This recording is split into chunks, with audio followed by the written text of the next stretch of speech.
Dry, cracked, and nearly barren, the land of Durotar is where Thrall settled his horde after sailing to Kalimdor at the behest of the guardian Medivh. Named for Thrall's father, Durotan of the Frostwolves, and home to the great horde capital Orgrimmar, named for the warchief Orgrim Doomhammer, Durotar is the horde's main base of operation and where many of its aspiring soldiers are trained.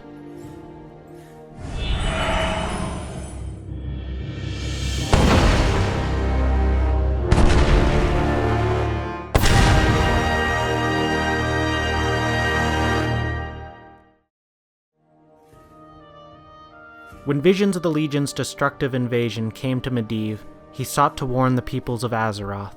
The eastern kingdoms, he saw, would be ravaged by the undead scourge. To Medivh, escaping to Kalimdor to prepare for the oncoming assault was the most prudent plan. Of all the peoples he sought to warn, only Thrall and Jaina Proudmoore heeded his warning and set sail across the sea. Along with recovering his scattered troops, allying with the Darkspear trolls and the Tauren, and leading the Horde's defensive position at the Battle of Mount Hyjal, Thrall sought to found a new capital city for the orcs on Azeroth. He sectioned off an area of the Barrens originally belonging to the native Razormane Quillboars, driving them out and claiming the land for the orcs. And so Durotar and the capital Orgrimmar were born. Its first great battle would come before the city could truly take hold. To the south, Orgrimmar held a tentative alliance with the equally young Theramore, and its leader, Jaina Proudmoore.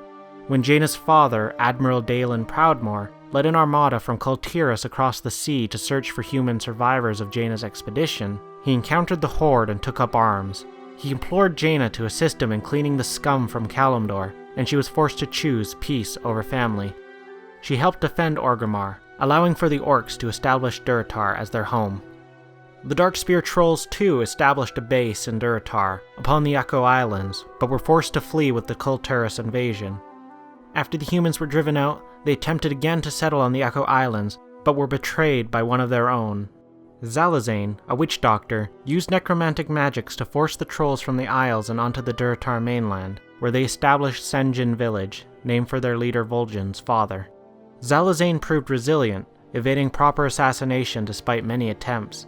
Only until Vol'jin rallied his warriors and gained the assistance of the druids, led by Zentabra, and the Death Loa, Wansamdi, did they overpower Zalazane and retake the Echo Islands for their own. It was here, only a short time later, that Vol'jin would flee after threats from the new Horde warchief, Garrosh. When the Cataclysm exploded across the world, a result of Deathwing's escape from Deepholm, it caused massive flooding to Durotar's landscape, both from the sea and the South Fury River.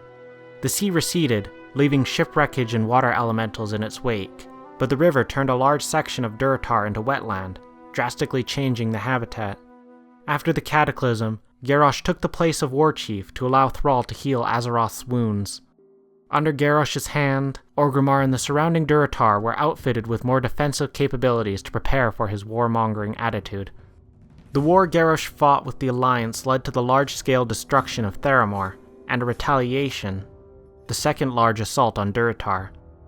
Led by Varian Wrynn, the king sought to break the hold on Kalimdor's seas that Garrosh had established, and seek revenge for the victims of Theramore. Off the coast of Durotar, in the Bladefist Bay, a large naval war was fought. Garrosh used Dark Shaman to summon Kraken to his aid, but the Alliance assault was eventually successful. Garrosh's hold on the area only grew after that, employing his Kor'kron warriors to keep a tight rein on the settlements of Durotar and the Barrens. Eventually Thrall and Bane Bloodhoof of the Tauren assisted Vol'jin in a rebellion, retaking the Echo Isles and eventually all of Durotar from the Kor'kron.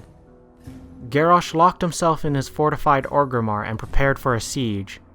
It took the combined efforts of the Alliance, the Horde rebelling under Vol'jin's banner, and Dalaran to assault the city and bring Garrosh to justice, culminating in a third grand invasion of Durotar. The might of Orgrimmar was broken, and a tenuous agreement between both the remaining Horde and the Alliance placed Vol'jin in the seat of Warchief. Recently, Durotar has found itself struggling with the rapid depletion of its natural resources and a number of consistent threats across the land. New orc adventurers wishing to prove their usefulness to the Horde begin their journey in the Valley of Trials. There they rout out small footholds of Northwatch humans, remnants of Admiral Proudmoore's assault now under the command of the Core Alliance, and Burning Blade cultists, a cult connected to the Shadow Council, loyal to the Burning Legion and seeking to undermine the Horde. Once proven in combat, the adventurers are sent off to assist the rest of Durotar, where they discover Sen'jin under assault by more of the North Watch invaders. Fresh Troll adventurers begin their journeys by assisting their kin on the Echo Isles, further establishing their base and routing out the constant Naga threat to the new Troll home. It is during these skirmishes that the Trolls uncover Zarjira, leading the Spite-scale Naga, the same sea witch that ambushed Thrall and the Darkspear Trolls on the Darkspear Isles and ordered a Murloc High Sorcerer to kill Vol'jin's father as a sacrifice to her.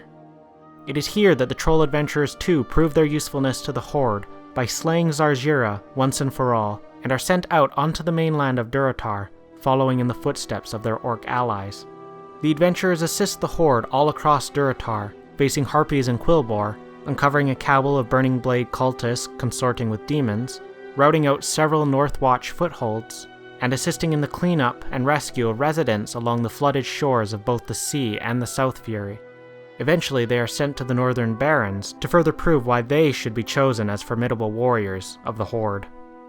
Durotar's dry, cracked landscape has been watered with the blood of war time and again, but with new soldiers being trained against its threats, and Orgrimmar's high walls protecting the capital city entrenched in its northern hills, Durotar continues to be one of the Horde's safest havens on Azeroth.